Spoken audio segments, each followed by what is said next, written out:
Breakfast with Chris Judd. Every morning I drop my kids off at school and get them ready for the school day, as my wife is usually working at school, so I take on that role. Now, yesterday morning, I dropped my boys off at Thorney Christian College, and it was the Year 12's last day of school. They were getting up to a little bit of a prank, muck-up day as they call it here in West Australia. They call it muck-up day, where the kids play pranks on the school. Usually it's safe and fun. To start the day, as we were walking around, I noticed that there was these cars in the middle oval of the school, and I'm like, what the heck is going on? Something a bit weird. It didn't click that it was the last day of school. And as I continued walking around the school, on the main front office door, there was a sign that said, "Go." And I read the sign and went, what the heck is this about? And what they had done around the whole school is they made a Monopoly course. So you had to go around and find the little clues in the school, and it led to something. I didn't have time to race around and do that as I had my two boys with me. I noticed as I was leaving after dropping off the kids off at school that the kids had started to do bog laps around the oval, beeping their horns. Their cars were full of Year 12 students, and they'd beep, beep, beep, beep.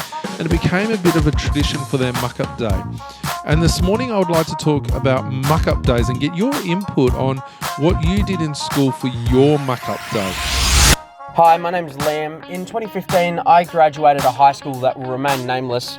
For our muck-up day, we did a bunch of stuff that involved detergent and barbecues on the back oval. Including putting detergent in one of the fish ponds, which unfortunately killed two of the school's fish, which is very unfortunate. But some of the better pranks that we did was obviously cooking throughout recess, a huge barbecue for all the students around who were nearby.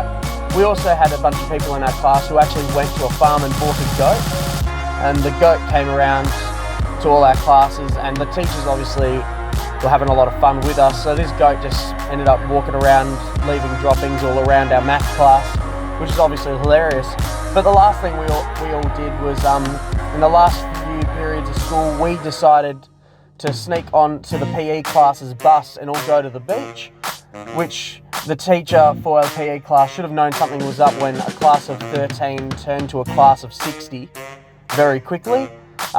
Most of the teachers didn't have a problem, except obviously one of mine who actually pulled me up on it, which was absolutely hilarious. That's my muck-up day story. Let me know if you got any other great ideas for muck-up day by jumping on a Facebook and Instagram and letting us know.